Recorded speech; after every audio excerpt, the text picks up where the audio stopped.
Buen día, vayan las bendiciones del Espíritu Santo para todos. Necesitamos tener el Espíritu Santo en nuestras vidas, en nuestro ser. ¿Para qué? Bueno, para poder tener vida espiritual. Pablo bendecía a sus fieles en el amor del Padre, de Jesucristo y del Espíritu Santo. Y en la bendición apostólica está, o sacerdotal, está la tercera persona de la deidad.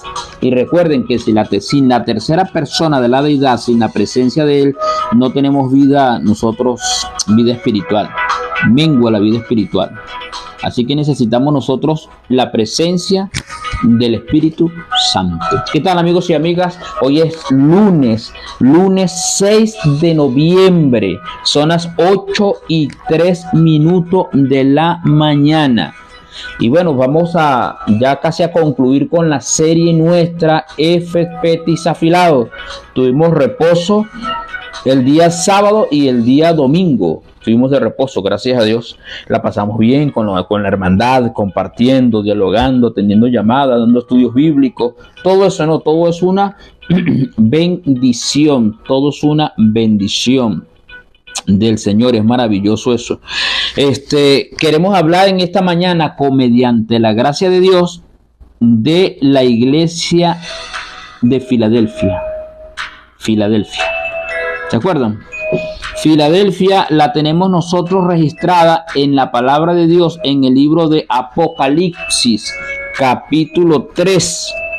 Apocalipsis, capítulo 3, versículos 7 al 13. Está basado el mensaje de esta mañana, el periodo de la iglesia de Filadelfia. Tiatira terminó en el año, Sardis terminó en el año 1798. Sí, Sardis terminó en el año 1798. Inició en el año 1798 Sardis. Y hablamos de Sardis, bueno, que tuvo su época gloriosa, sus beneficios, ¿sí o no? Sus obras bonitas también. Y por supuesto habían gente que no habían manchado su vestidura en pecado y habían avanzado. Ahora nos toca a nosotros analizar, mediante la gracia de Dios, el mensaje a la iglesia de Filadelfia. Es la sexta iglesia, ya estamos culminando, queda solamente el periodo de la Odisea. El periodo de la Odisea, Filadelfia. Es hermoso el mensaje de Filadelfia. Vamos a leer lo que dice Filadelfia. Escribe al ángel de la iglesia de Filadelfia.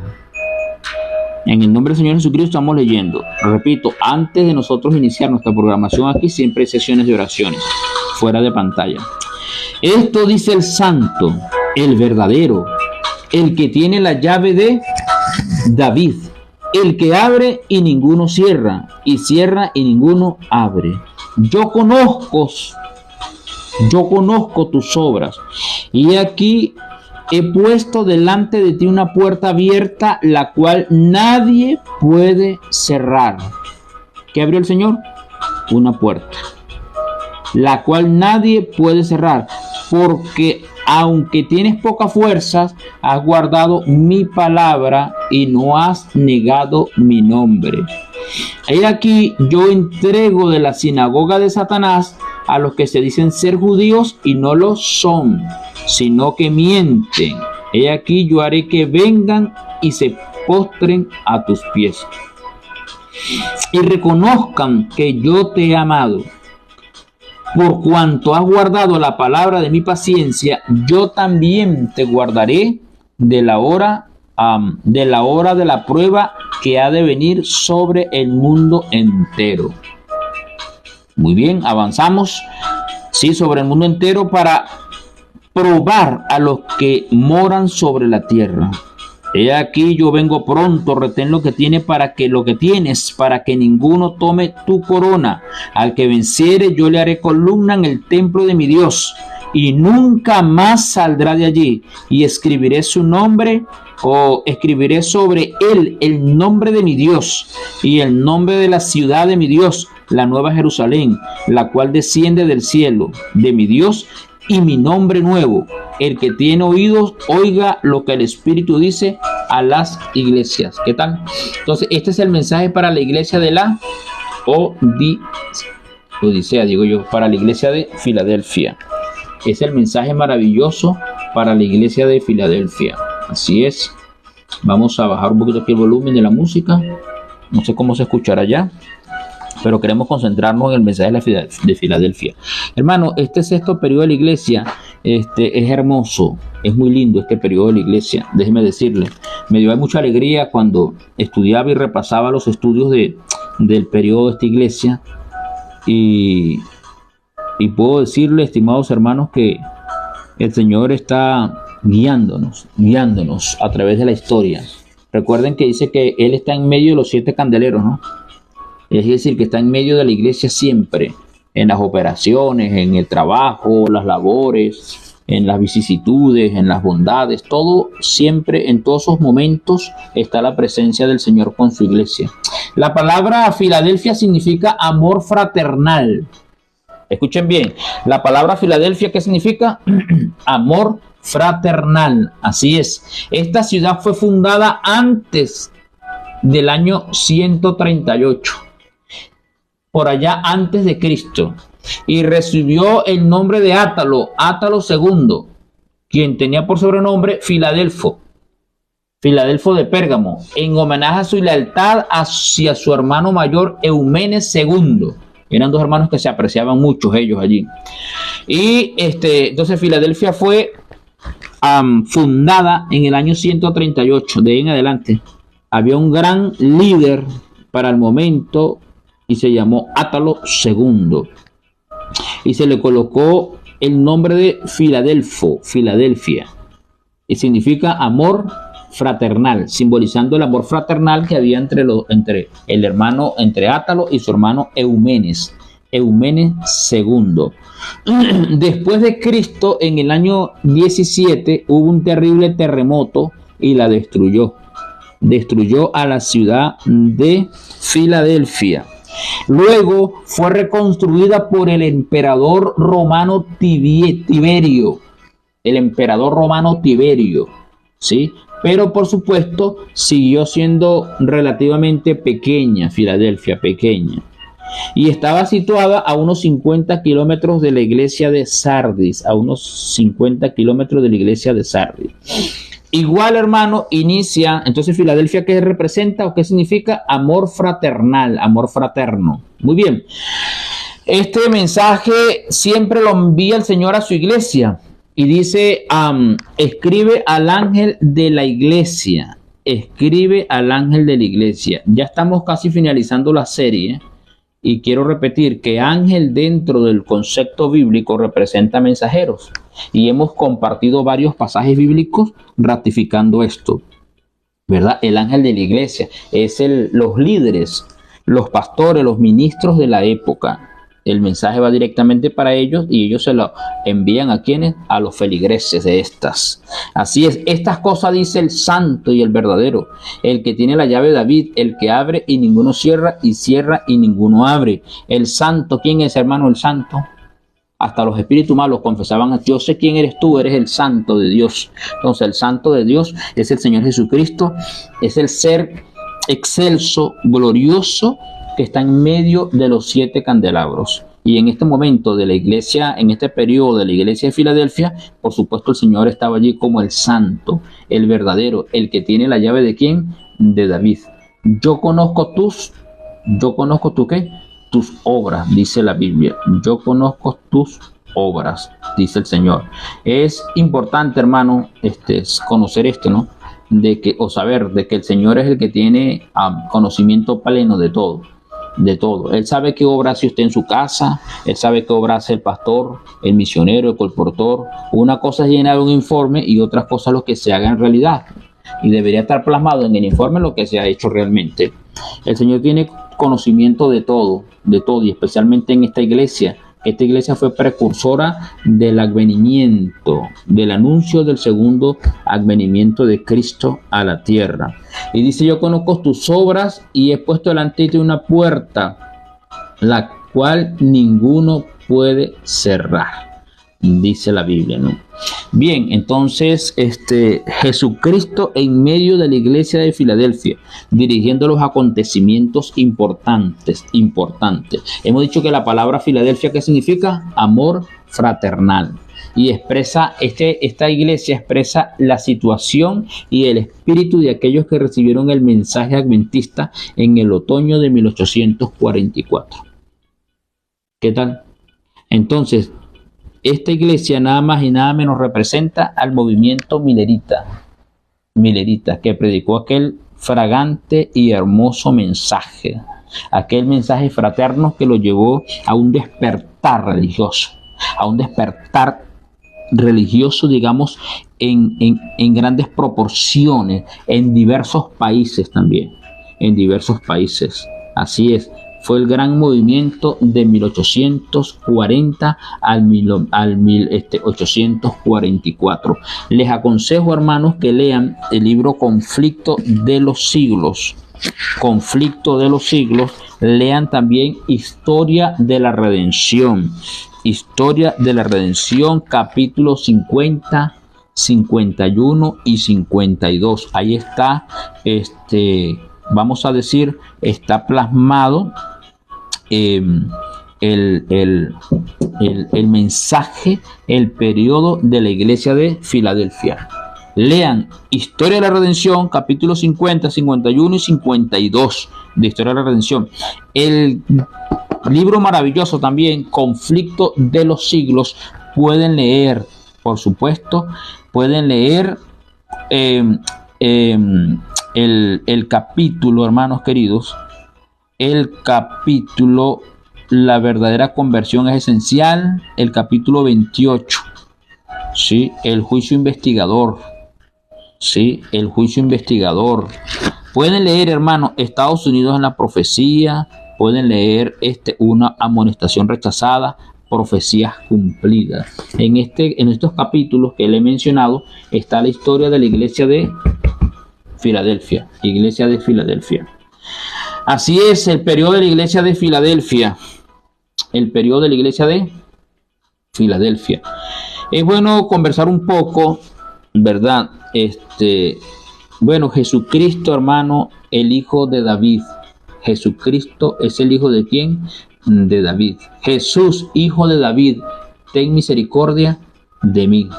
Y dice que en el libro de Lucas y de Mateo, cuando Gabriel se le presentó a María, le dijo, él será hijo del Altísimo y será llamado hijo de ¿quién?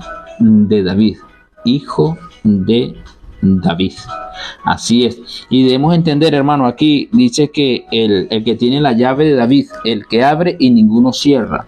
La llave es símbolo de ¿qué? De poder, es símbolo de poder. El Hijo de Dios es el heredero legítimo, escuchen bien, del trono de David. Y él está por asumir el gran poder o su gran poder y reinar. De aquí que se nos presenta como teniendo la llave de ¿quién? De David. En el libro de Apocalipsis, capítulo 21, y Lucas, capítulo 1, versículo 32 y 33, lo dice, y Mateo 28. Vamos a buscar rápidamente Lucas 1:32. Lucas 1:32 y 33. Por aquí tenemos el Evangelio según San Lucas. Capítulo 1, versículo 32 y 33. Los que le decía hace un momento. Vamos a ver. 32. Este será grande y será llamado Hijo del Altísimo, y el Señor Dios le dará el trono de David su padre, y reinará sobre la casa de Jacob para siempre, y su reino no tendrá fin. En la iglesia de Filadelfia, a Cristo se le representa como el hijo de ¿quién? De David, que tiene la llave, o sea, que tiene la autoridad, y es el heredero del trono de David. Y eso lo dice la palabra de Dios también en el libro de Apocalipsis, capítulo 21. Apocalipsis 21, del 1 al 5, donde dice: vi un cielo nuevo y una tierra nueva, y vi la santa ciudad, la nueva Jerusalén, descender ¿de dónde? Del cielo, dispuesta como una esposa ataviada para su marido.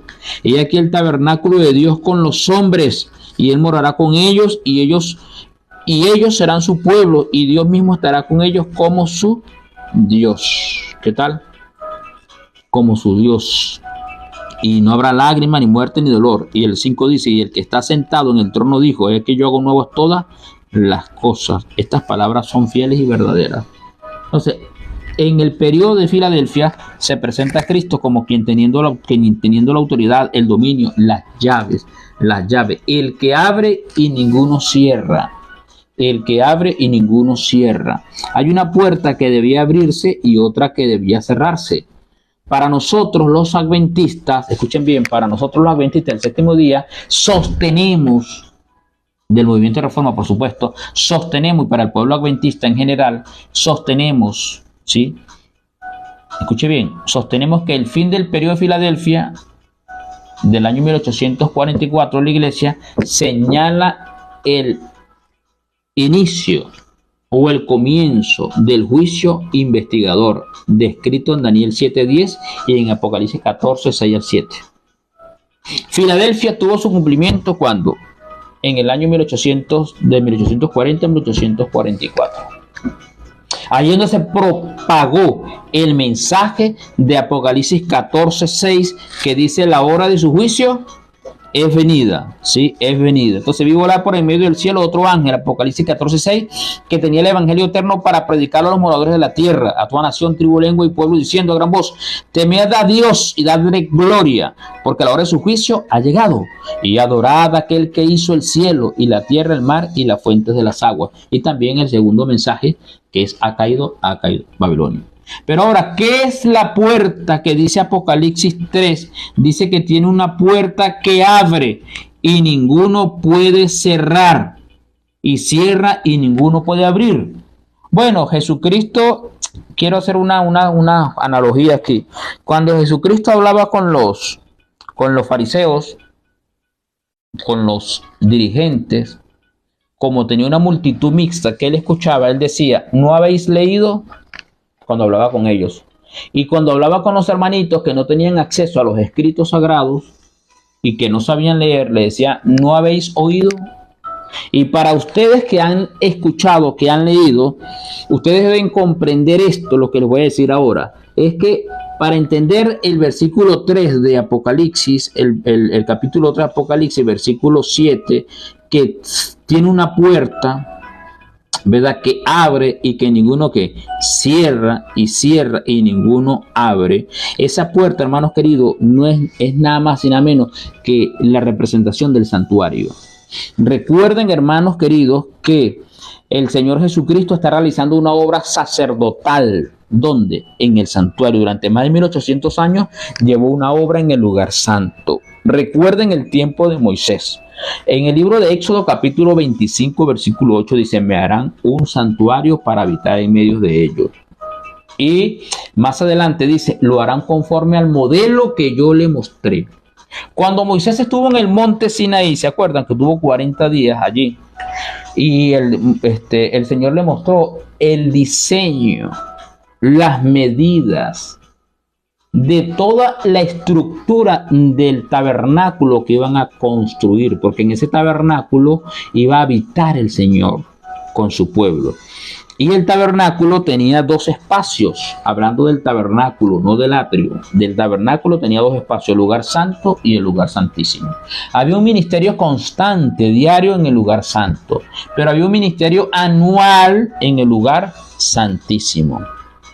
Luego que ese tabernáculo dejó de existir, ahora es sustituido, quiero decir, por el templo que construyó Salomón.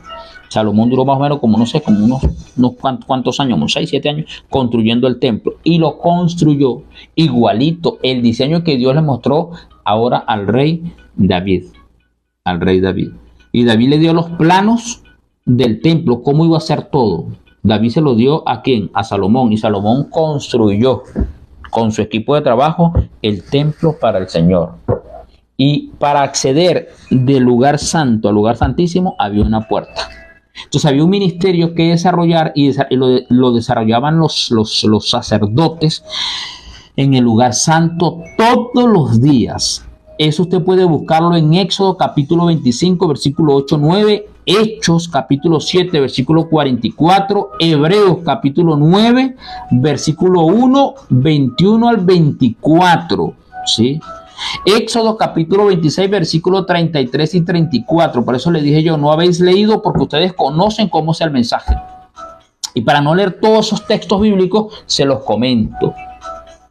Y a Pablo primero se le mostró el verdadero tabernáculo que estaba ¿dónde? En el reino de los cielos, que fue hecho por Dios y no por los hombres, fue levantado por Dios. O sea que el que estaba en la tierra era una copia de ¿dónde? Del original que está allá arriba en el cielo. Ahora, en el lugar santísimo, hermanos queridos, debía hacerse una obra, pero esa obra era como anual, era una obra anual. Y esa puerta que Dios abrió y esa puerta que Dios cerró es nada más y nada menos que la puerta del paso que queda entre el lugar santo y el lugar santísimo. Que Dios abrió la puerta hacia el lugar santísimo y cerró la puerta hacia el lugar santo. Esa es la puerta que nadie puede cerrar. Es la puerta que nadie puede cerrar. Es la que abrió ¿quién? El Señor Jesucristo. ¿Cuándo?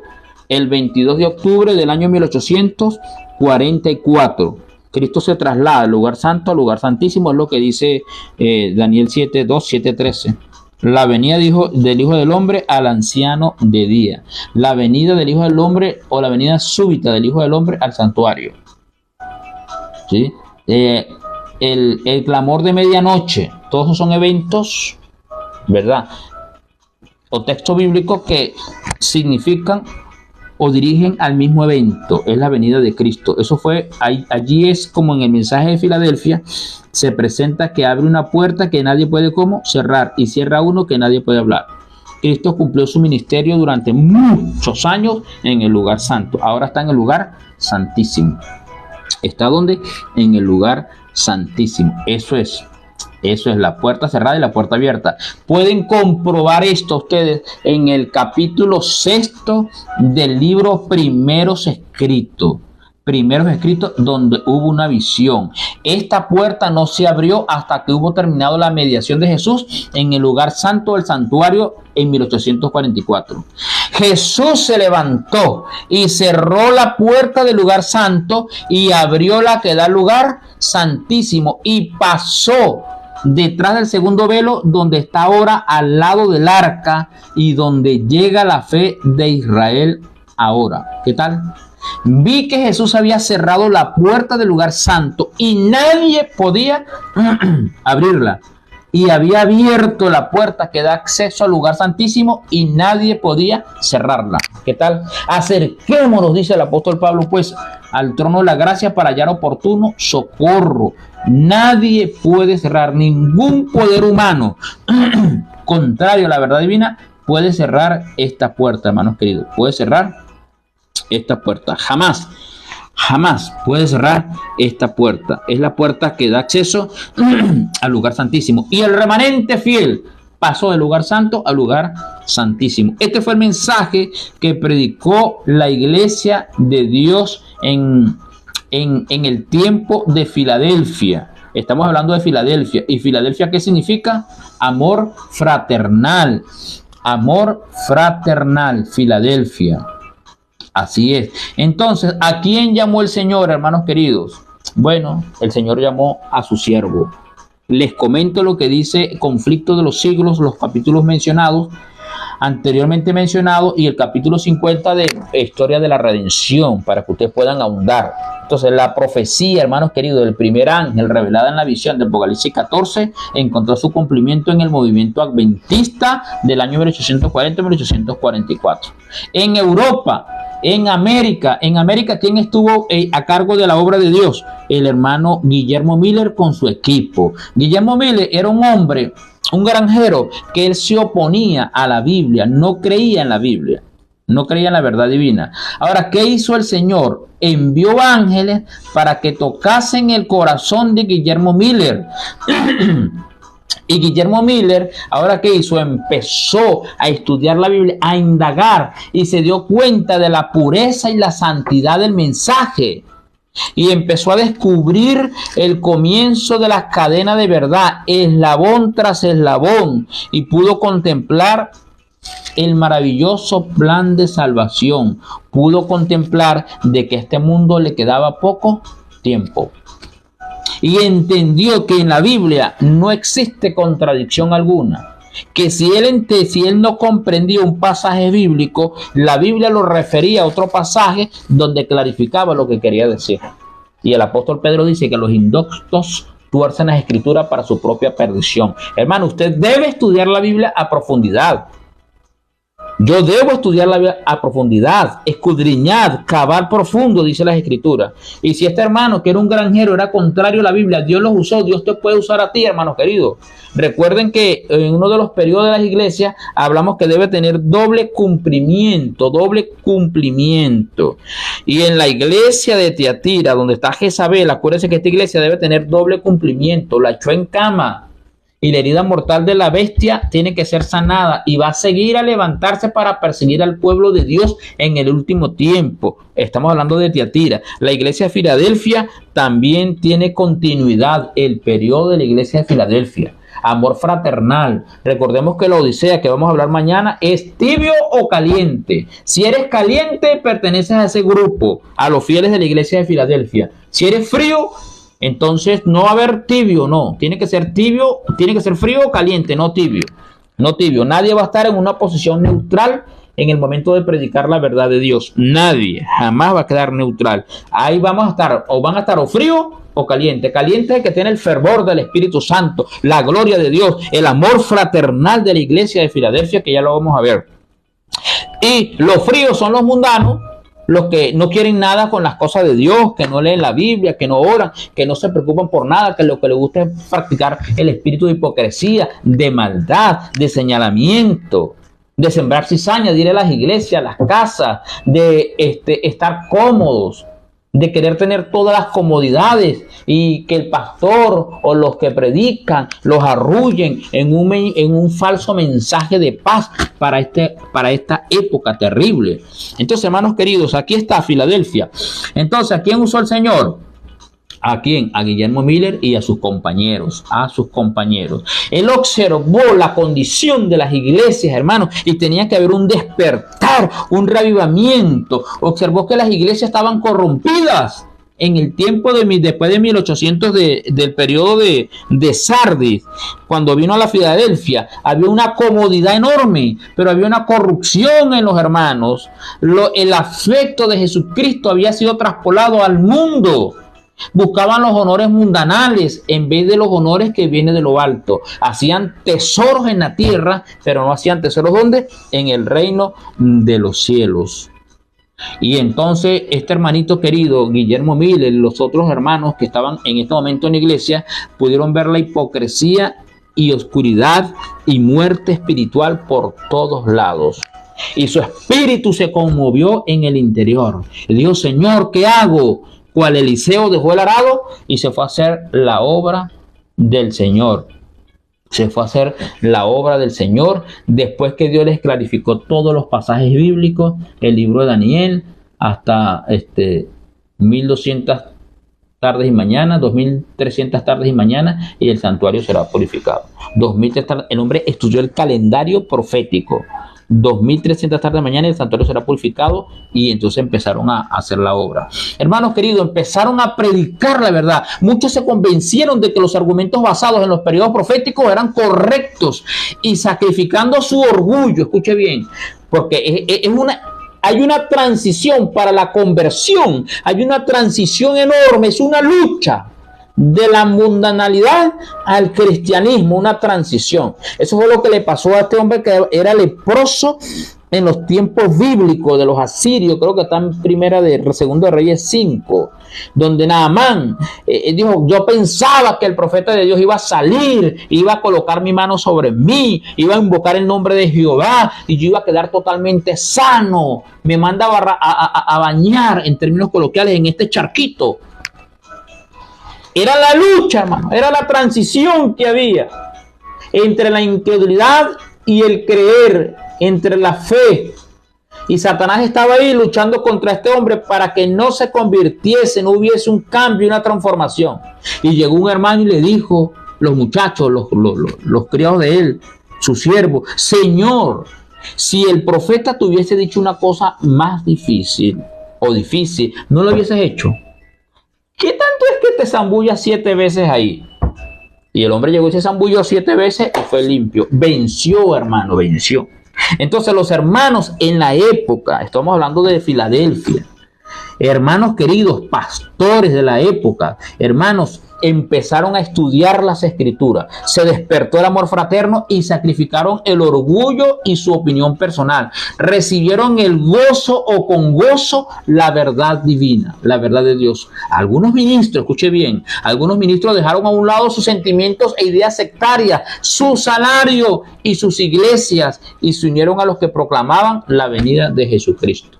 Un amor como fraterno, hubo un despertar, hubo ministros, hermanos queridos, sin embargo, que aceptaron este mensaje. Por eso mismo fue confiado mayormente a humildes laicos. Hubo ministros, sin embargo, que aceptaron este mensaje. Ahora, pero no hubo la cantidad de ministros para la propagación del mensaje.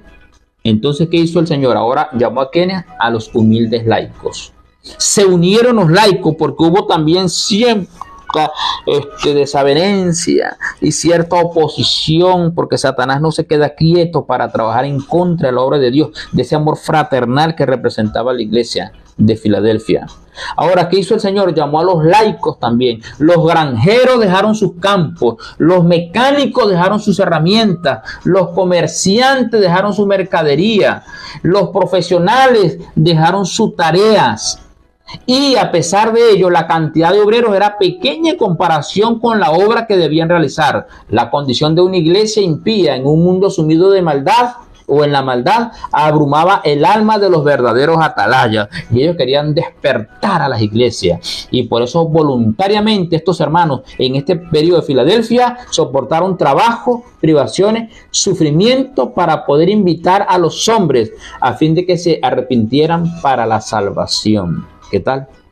Era algo extraordinario, era un despertar que el Señor había mandado en el periodo de Filadelfia. Aunque sufrió la oposición de Satanás, la obra avanzó decididamente en esos años. Y muchos, miles, aceptaron la verdad del advenimiento de Cristo a la tierra. Por todas partes, hermanos, se escuchó el mensaje de salvación. Cristo viene y los pecadores, los mundanos que habían en la iglesia, entonces se les predicaba, huyan de la ira venidera. Y como Juan el Bautista, el precursor de Cristo, los predicadores hincaron el hacha en la raíz del árbol e instaron a todos a dar frutos dignos de arrepentimiento. Así es. Y por supuesto el mensaje de estos hermanos de Filadelfia era diferente al mensaje de la época. Eran afirmaciones de paz, seguridad y prosperidad. Desde los púlpitos populares se escuchaban esos mensajes. Es como ahorita está el mensaje que se da en las iglesias en este periodo, es el mensaje de prosperidad, de tranquilidad, de un futuro Israel glorioso que va a reinar aquí en la tierra. De 7 años que van a venir sobre la tierra de especial de arrepentimiento, de prosperidad económica, materialismo. Y es lo que se predica en los púlpitos. Usted ve en las redes sociales ellos. Eso es lo que se ve en las redes sociales. Así es, pero los que escucharon el mensaje en el periodo de Filadelfia se dieron cuenta, hermanos queridos, que necesitaban una transformación. Y muchos buscaron al Señor en arrepentimiento y humillación. El Espíritu Santo descendió de ellos sobre ellos y con corazones ablandados y subyugados se unieron a los que proclamaban el mensaje del Señor. La hora de su juicio ha llegado. Los pecadores preguntaban como en los tiempos de Pedro, ¿qué debo hacer para ser salvo? Aquellas cuyas vidas estaban manchadas por la deshonestidad anhelaban hacer restitución, Todos los que encontraban paz en Cristo ansiaban que otros compartiesen la bendición. Es como un fuego, hermanos queridos, un fuego que consume. Yo traté de acallarme, de no predicar, dijo Jeremías, pero era como un fuego que había en mí. Y eso fue lo que pasó en la iglesia de Filadelfia, hermanos queridos. Es lo que pasó en el corazón de la mujer samaritana, que corrió a Samaria y le dijo: he conocido a uno que me ha dicho quién soy, me ha dicho mi vida pasada y presente. Eso es, hermano.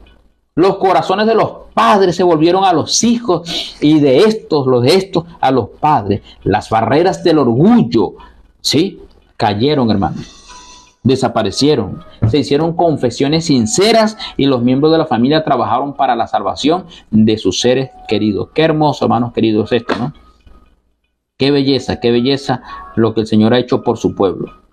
Qué belleza. Muchos lucharon toda la noche en oración para estar seguros de que sus pecados habían sido como perdonados por la conversión, y también oraban por la conversión de sus parientes y vecinos. Si el pueblo de Dios, hermanos, hubiese continuado, la iglesia de Filadelfia hubiese continuado siendo tan importuna en la oración para presentar sus peticiones ante el trono de la gracia, tendría una experiencia mucho más rica que la de ahora. Hay poca oración y poca acción, poca comprensión verdadera del pecado, ¿sí? Poca comprensión verdadera sobre el pecado. Bien, entonces, hermanos queridos, mucha gente se unió, mucha gente se reunió en los lugares donde se predicaba. Era un amor fraternal. La gente se había, ¿cómo se llama eso? Se habían volcado a entender el mensaje del Señor, Que hubo oposición, por supuesto que sí, hermano, hubo oposición. Estaba la sinagoga de Satanás. Recordemos que la sinagoga de Satanás es la iglesia de Satanás, lo reconoce el Señor Jesucristo, y lo leímos en una de las versiones pasadas, y él tiene sus secuaces, sus hombres de carne y hueso que se oponen al mensaje divino. Este mensaje despertó gran oposición de mucha gente de todas las clases, desde el ministro en el púlpito hasta el más osado pecador, y decían: la hora de la venida de Cristo nadie lo sabe. Y entonces empezaban a señalar. Es como cuando Cristo predicaba. Cristo le decía: hipócritas, no entráis ni dejáis entrar, Bien, ahora, estos pastores de la época eran tan falsos y tan hipócritas, de los que se opusieron, no estaban convertidos. Y también muchos miembros de la iglesia habían sido siervos infieles. Su obra no podría resistir la inspección del Dios que escudriña los corazones, y temían encontrarse con su Señor. Por eso se oponían al mensaje que los hermanos predicaban en el periodo de Filadelfia. ¿Qué tal? ¿Y qué hicieron muchos, hermanos queridos? Agarraron y estorbaron la causa de Dios también. Estorbaban la causa de Dios para que esta obra no progresase en el momento. Atalayas infieles de la sinagoga de ¿quién? De Satanás. Pero muchos de allá se postraron ante los hijos de Dios.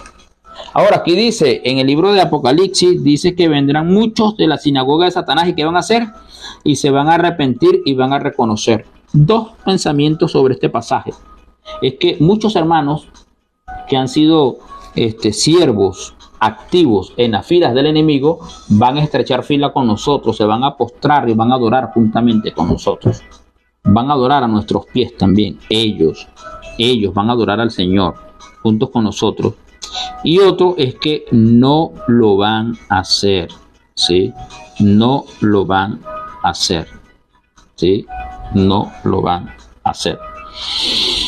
Es importante, mis estimados hermanos, entender la historia del pueblo de Dios, de las iglesias, porque mucho de ellos se va a repetir, mucho de ellos se va a repetir, ¿sí? Y el mensaje de la Filadelfia, ese mensaje ese celo, ese fervor, ¿sí? Ese ahínco, esa gallardía de los hermanos debe repetirse para el último tiempo, pero en grado mayor, en grado superlativo. ¿Por qué? Porque el Señor va a derramar su Espíritu Santo sobre la iglesia. Por donde se proclamaba el mensaje de la verdad, los miembros de la iglesia más humildes y consagrados eran los primeros en recibirlo. Los que estudiaban la Biblia por sí mismos no podían dejar de verificar el carácter antibíblico de las ideas populares acerca de las profecías, y donde la gente no era engañada por los esfuerzos del clero para confundir y pervertir la fe, solo había que comparar la doctrina del advenimiento con las escrituras para establecer su divina autoridad. Es una belleza. Entonces se unieron los hermanos en amor fraterno, propagaron el mensaje y se prepararon para la segunda venida de Cristo a la tierra. Para la segunda venida de Cristo a la tierra. Muchos se unieron. Una cantidad, pudiéramos hablar de una cantidad, 50,000 personas. 50,000 ¿qué? Personas. Sí, se unieron para la venida de ¿quién? Del Señor Jesucristo, en la propagación del mensaje del primer ángel.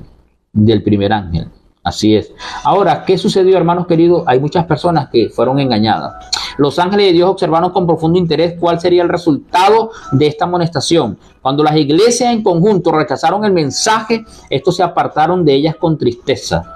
Los ángeles sufren, hermanos, pero había numerosos miembros que aún no habían sido probados en cuanto a la verdad del advenimiento. Muchos fueron engañados por sus esposos y esposas, padres o hijos, y fueron inducidos a creer que era pecado escuchar las herejías que enseñaban los adventistas. Los ángeles recibieron la orden de parte de Dios de velar fielmente por estas almas, porque otra luz habría de brillar sobre ellos proveniente del trono de Dios. ¿Qué tal? Era el segundo mensaje también de ahora de la caída de Babilonia. Hubo una preparación entonces, hermanos queridos, para la segunda venida de Cristo. Los creyentes examinaron cuidadosamente cada pensamiento y cada emoción de sus corazones como si estuvieran en sus lechos de muerte, y en pocas horas deberían cerrar sus ojos a las escenas terrenales. Esa era la esperanza de nuestros queridos hermanos.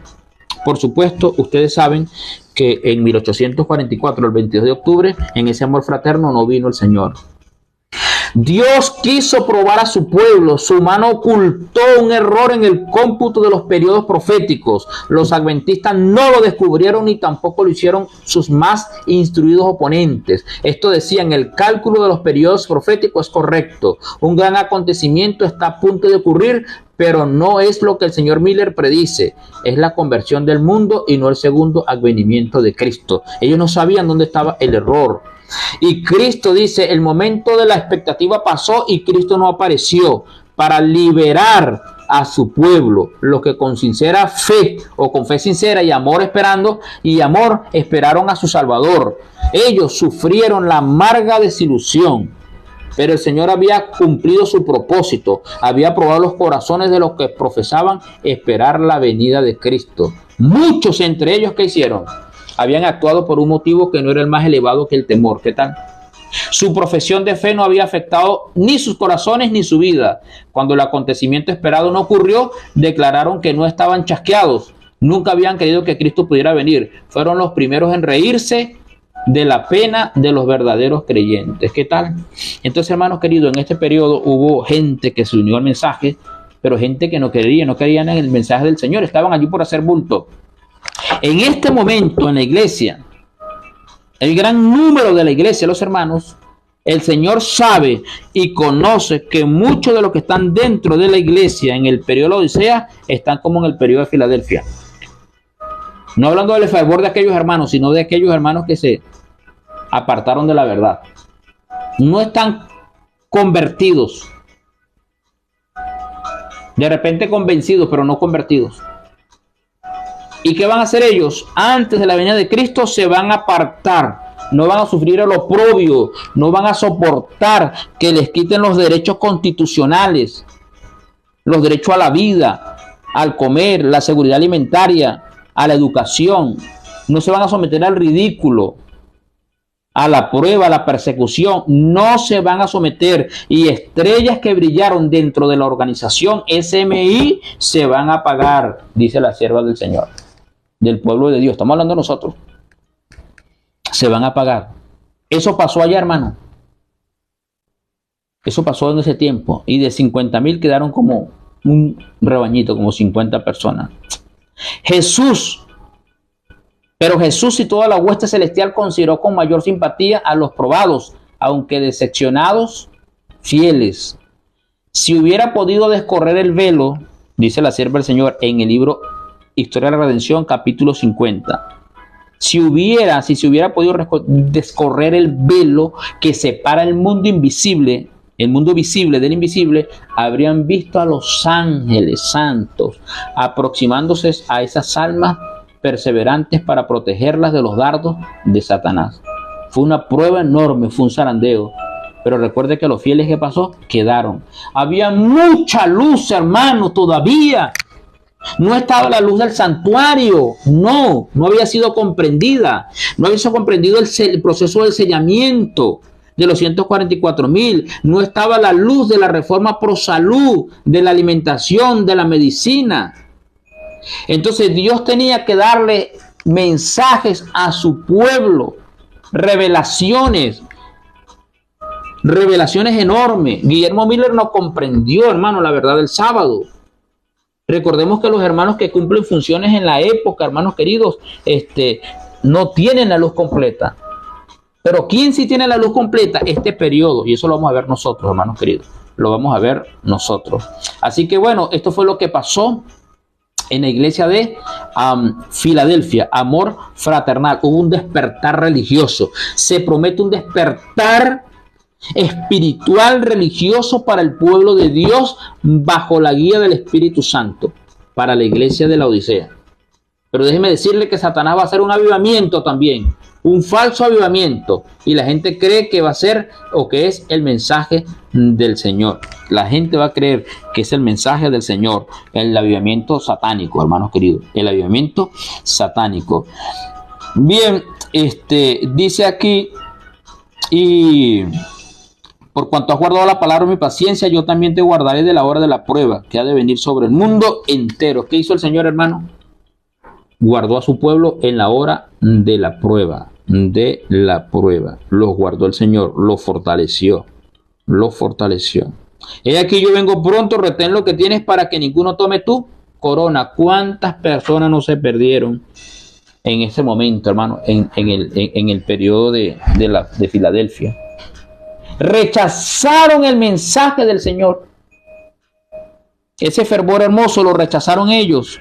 ¿Y qué sucedió? Hermano, perdieron la corona. El Señor dijo: retén lo que tiene para que nadie tome tu corona. Uno de los casos, hermano, hubo muchos hermanos que se perdieron allí, pero hubo un llamado especial que el Señor le hizo a un hombre antes de hacerle el llamado a Elena White. ¿Se acuerdan? Creo que fue Hans Fox. Y el hombre, el Señor le hizo el llamado y le dio revelaciones y visiones, el don profético, y el hombre no quiso por su orgullo y le dijo que se lo quitaran. Eso está en notas biográficas de Elena White. Está esa historia. Y él escuchó que la sierva del Señor estaba dando una visión, explicando el camino de los adventistas. Y él habló con ella, le dijo: ese mensaje me fue dado a mí, pero por mi orgullo y mi vanidad yo dije que no lo iba a explicar. Y soy un hombre desdichado. He perdido la bendición eterna. Cumpla usted con su función, con su ministerio. Ustedes pueden leerlo en la historia sagrada. Y este hombre se fue. La historia dice que vivió 40 años cerca de la iglesia y pasaba por allí, iba y venía, y nunca sintió el deseo de servirle al Señor. Le fue quitado. Él rechazó ese don, ese deseo de ser salvo. Es uno de los que se pierden. Por eso el consejo dice: retén lo que tiene para que nadie tome tu corona, hermanos queridos. Necesitaban los hermanos de Filadelfia retener lo que tiene para que nadie tome tu corona. Al que venciere yo le haré columna en el templo de mi Dios. ¿Qué tal, hermanos queridos? Columna en el templo de Dios. Dice en el libro de Gálatas que Pedro y otros hermanos, Cefas le llaman allí, era columnas del pueblo de Dios. Era columna. Nosotros vamos a hacer columnas, hermanos. Quiere decir eso, no es que vamos a hacer una columna ahí parado, no, es una metáfora, una comparación, ¿verdad? De que vamos a tener vamos a estar firmes y que nunca nos vamos a salir de allí, es que vamos a estar siempre en la verdad. No va a haber peligro de que caigamos. El Señor dice que no, dice aquí: yo vengo pronto, al que venciere yo le haré columna en el templo de mi Dios y nunca más saldrá de allí. Y recibirá el nombre de mi Dios y el nombre de la ciudad de mi Dios. ¿Viste? El Señor nos conoce por nuestro nombre. El Señor le asigna un nombre a la iglesia de Filadelfia, el nombre de Dios. Igualito que las características de Apocalipsis 14, que dice que los 144,000 tienen el nombre de ¿quién? de Dios en sus frentes. Así es, el nombre de Dios en sus frentes. Así que es bonita la historia de la iglesia de Filadelfia. Les aconsejo que por favor que lean el capítulo 50, 51 y 52 de Historia de la Redención. ¿Vivieron el chasco los hermanos? Sí, pero el Señor estuvo con ellos también. Hubo un despertar enorme, un despertar maravilloso, maravilloso. Catherine, ¿hay alguien escribiendo por allí? Hoy me concentré en la explicación y no leí ningún tipo de mensaje si alguien había interactuado. Pero estamos, hermanos queridos, llegando al final de la serie. Para mañana, si Dios quiere, es la última. Es el periodo de la Odisea. Bien, hermana Yudeli, feliz día para todo el equipo de Dosis de Conocimiento. Gracias, hermana Yudeli, bendiciones. Caro Hernández, buenos días, atenta, esperando el final de la serie para mañana. Jimmy Jiménez, saludos, muchas bendiciones. Gracias, Jimmy, por tus bendiciones. Sonia, Dios los bendiga, feliz. Dios los bendiga, feliz mis hermanos, saludos, un abrazo, gracias hermana, abrazo para ti, para tu familia, es importante el saludo, tenemos que agradecer a Dios, dice aquí el hermano Jimmy Jiménez, que es una puerta abierta y debemos aprender, sí, saludos de nuestro hermano Nectalí, anciano de iglesia, pastor de la iglesia allá, así en Valencia, interesante tema, a la hermana Xiaomi, bendiciones para ti, hermana Ramírez, el Señor te acompañe, te bendiga, aleluya. Áñez, Adalid, buenos días hermanos, Dios les bendiga, gracias hermana, bendiciones para ti, para tu familia. Venezuela, les manda saludos desde aquí, desde Colombia, qué bueno Colombia, vivan los colombianos, los hermanos, bendiciones, dice nuestra hermana Silvia Sánchez Tel, así es, hermanos queridos, tenemos la puerta abierta, ¿cuál es? La que da lugar santísimo, Cristo está ministrando, hay una obra de juicio en ese lugar. Nuestros nombres están allá, anotados aquí en la tierra, están anotados allá. Pero el que no esté bien va a ser borrado. Eso lo veremos después. Así que muchas gracias por la atención. Dios les bendiga. Catherine, por favor, aquí. Dios les bendiga a todos. El Señor les guarde. Vamos a hacer una breve oración. Querido Padre, muchas gracias por tu palabra, por los mensajes de las 7 iglesias. Vamos en la 6ª iglesia, la iglesia de Filadelfia. Qué bonito esa experiencia. Qué despertar tan hermoso. Lástima que se perdió, Padre amado, pero ayúdanos a todos nosotros, a la audiencia que nos ve en tiempo real o en tiempo diferido, a prepararnos para tu segunda venida, a tener ese fervor de la iglesia de Filadelfia. En Jesús, amén. Bendiciones, será hasta mañana con ayuda del Señor. Recuerden compartir.